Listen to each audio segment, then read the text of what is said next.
Welcome to South2North, joining you from our studio in Johannesburg, South Africa. In the 1980s, Zimbabwe became the poster child for African independence.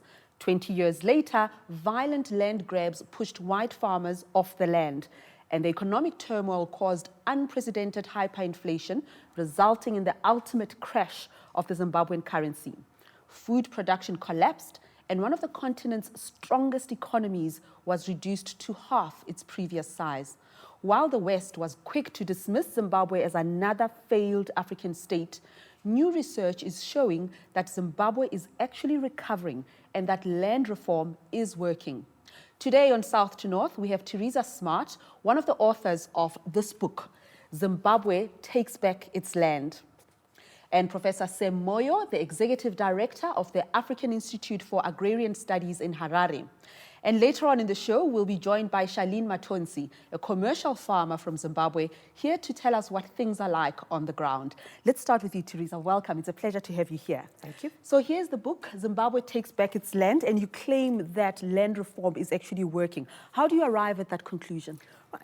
We went to look at what was happening on the ground. Starting from 2000, then we had 150,000 farmers who took over land from 6,000 large grand farms. And the majority of them took over small farms, 6 hectares or so, and they took them over by occupation. They occupied, they cleared the land, and then they started farming. What we aimed to do with the book was to go and see who were the farmers, what were they doing, what were they producing, who was successful, why were they successful, and to tell the stories of the farmers. And in fact, we have some amazing stories of farmers who with passion, determination, real hard work have been successful. But one of the key points of this is that these farmers aren't subsistence farmers, they are commercial. Small-scale commercial? Small-scale commercial. They're starting to grow from the market, they're employing labour, and their production is increasing. And in fact, since the end of hyperinflation, since the dollar economy started in 2009, production has gone up every year until it's approaching that of the production before, in the 1990s, before land reform. Why, Teresa, do you think the world is so uncomfortable with the idea of Zimbabwe's land reform program being successful? Well, this is something that we were really quite anxious about and feeling that we have to defend everything that we're writing, particularly because we're changing the narrative around what is good production.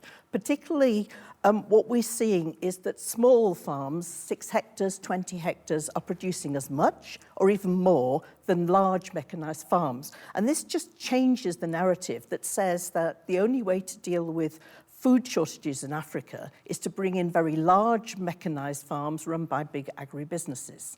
Whereas here we've got small farmers who know their land intimately. They're using a lot of labor, and so they're reducing using labor, which is increasing the resources, and they're helping in this end poverty. The notion that the land grabs in Zimbabwe were aimed at helping those who were politically connected, Mugabe and his government, is that a myth? Yes, we're absolutely clear that there are a level of what we call cronies that got land. We've done some careful evaluation. We say about 10% of the land went to people who could be called cronies. But we feel it's quite important to talk about the 90%, the other 90%, who are farmers, who have a passion for farmers, who really want to get the best out of their land. Professor Moyo, let me bring you in here. You have written extensively about this over many, many years, reaching the same conclusions. Why is the world only noticing this now? There are very heavily ingrained stereotypes and ideological positions that are held in Southern Africa, some of which have to do with the fact that commercial farming is only done on a large scale and probably by some people who may be white and people who have been connected to banks with private property. So there are a whole range of assumptions which inform the idea that land reform would not be successful. Mm-hmm. And for example, with tobacco, we began to see the growth already between 2005, 2006, 2007. In fact, there were 2,000 white tobacco farmers, and as a result of the land reform program post the year 2000, there are about 60,000 farmers now. Yeah. Mm-hmm. So the other issue is to think about the land reform not only as shifting the historical imbalance, political power relations, shifting them, but also as a major economic redistribution effect, not just the ownership of the land, but participation in the economy.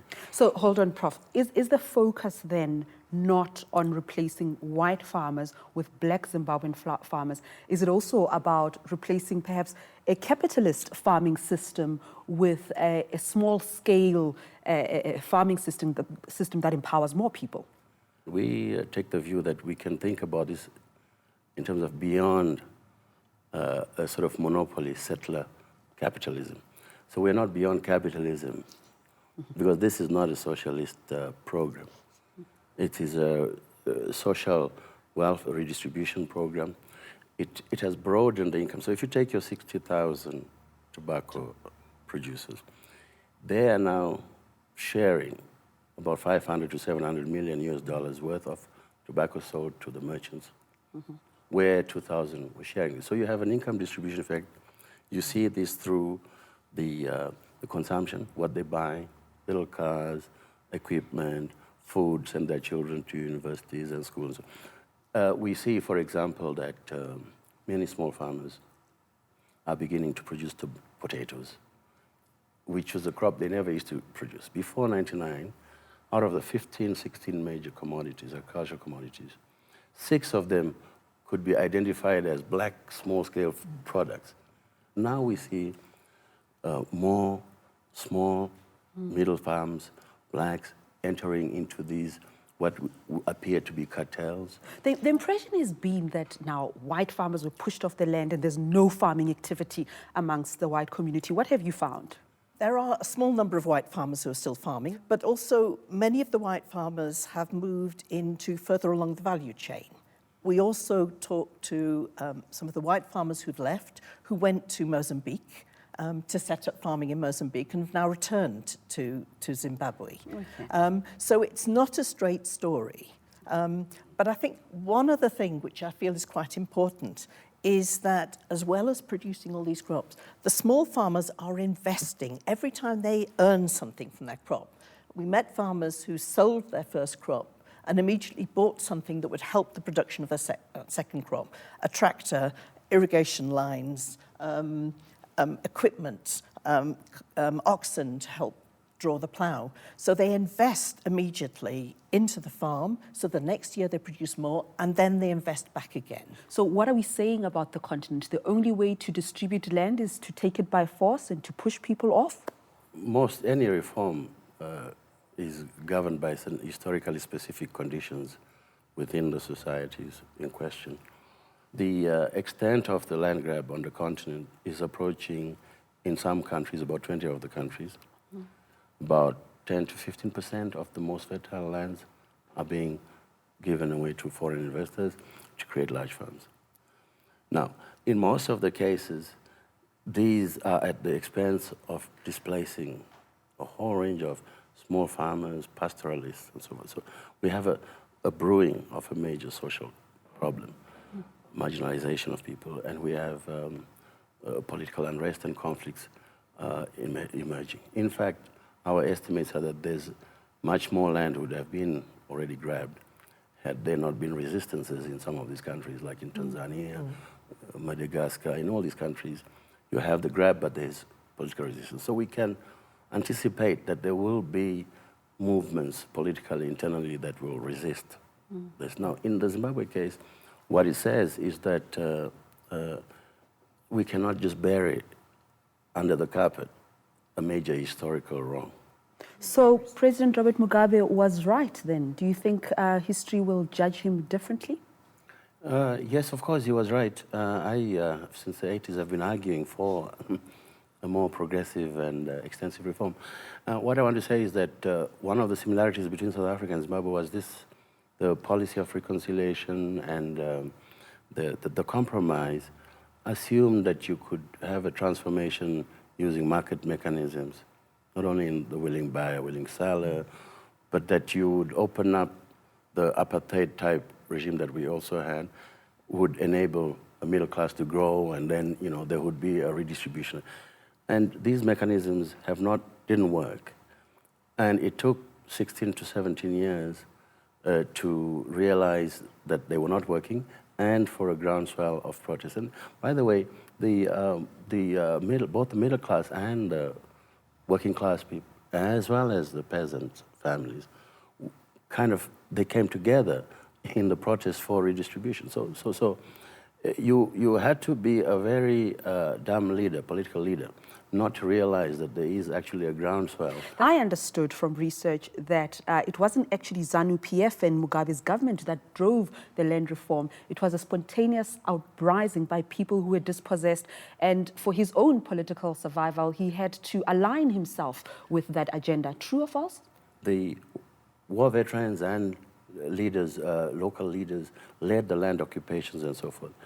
And Mugabe and his government actually did not repress them.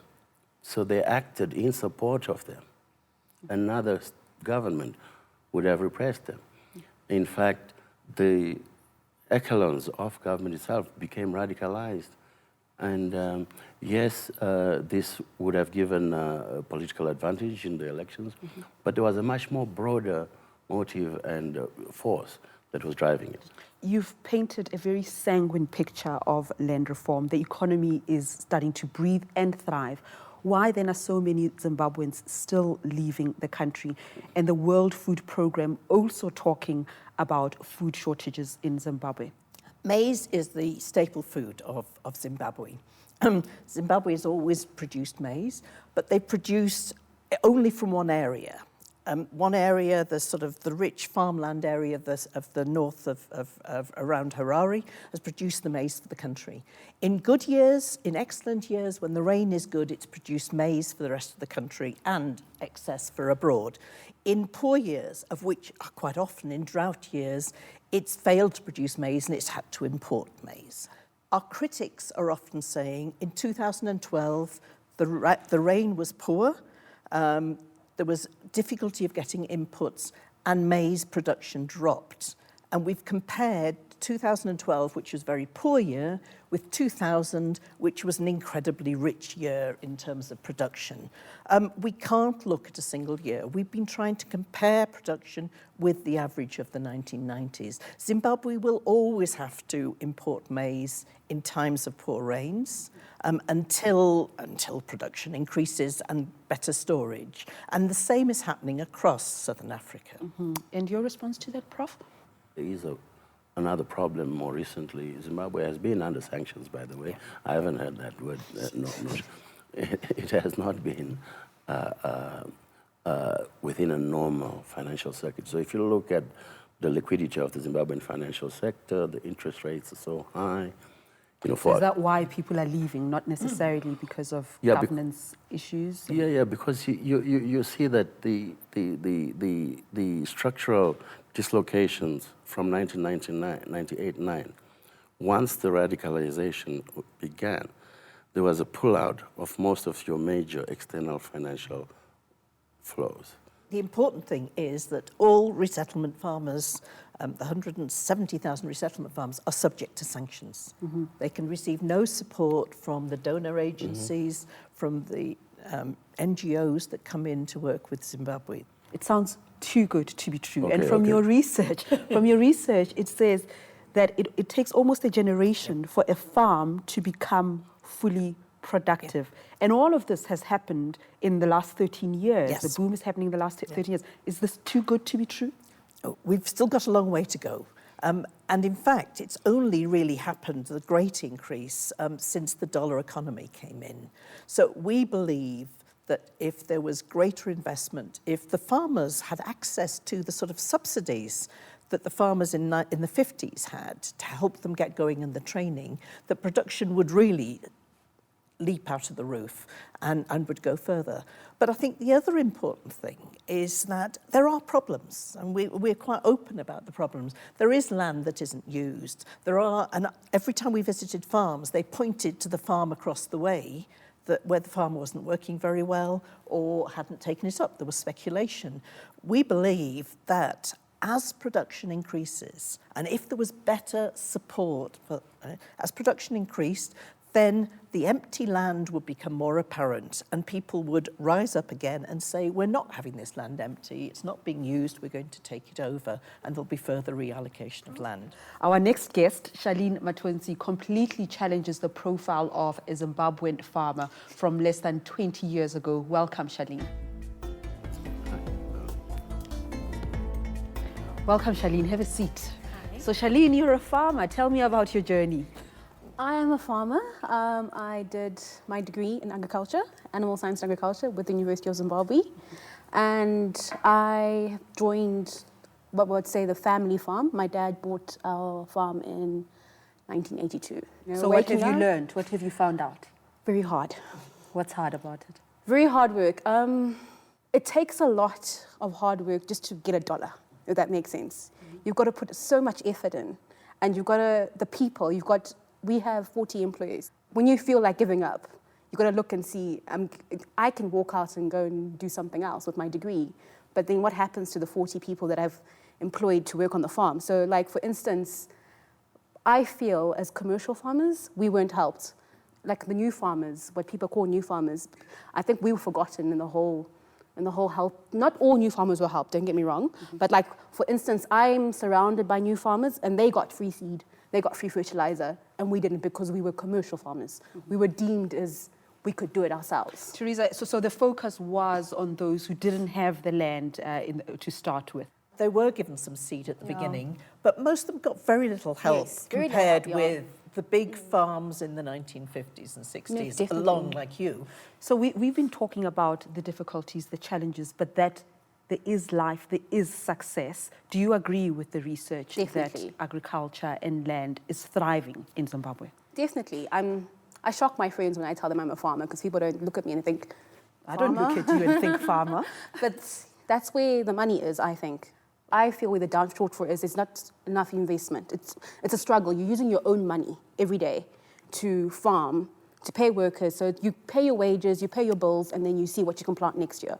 I understand, though, that you assist around 60 small-scale farmers with cash crops. Tell me about that. Well, we started this new project. We grow flower seeds in an area called Chemagora, which is not a new farming place, but it's an area after the 1980s. That was the first land reform, the willing buyer, willing seller which you're talking about. So we have about 60 farmers on half-hectare little plots of land that we give seed to, we give flower seeds to, and then they grow it for us. It's like growing a maize crop. It's actually quite interesting because we're empowering people. I love the way her eyes just light up when she talks about farming and all of this. But Teresa, let's go back to another theme in your book, very, very important, the empowerment of women. I understand there's still some problems in that women cannot inherit land. Is that changing? About 20% of the land reform farms went to women farmers with their name on the offer letter. But more of them gained access when land got handed over, or when there were some moves or changes with land. The other thing is the government did bring in the option of, and this has been taken up, of both the husband and the wife's name being on the offer letter, which means that if the husband leaves, if he dies, then the woman has a right to stay there. There are, of course, problems.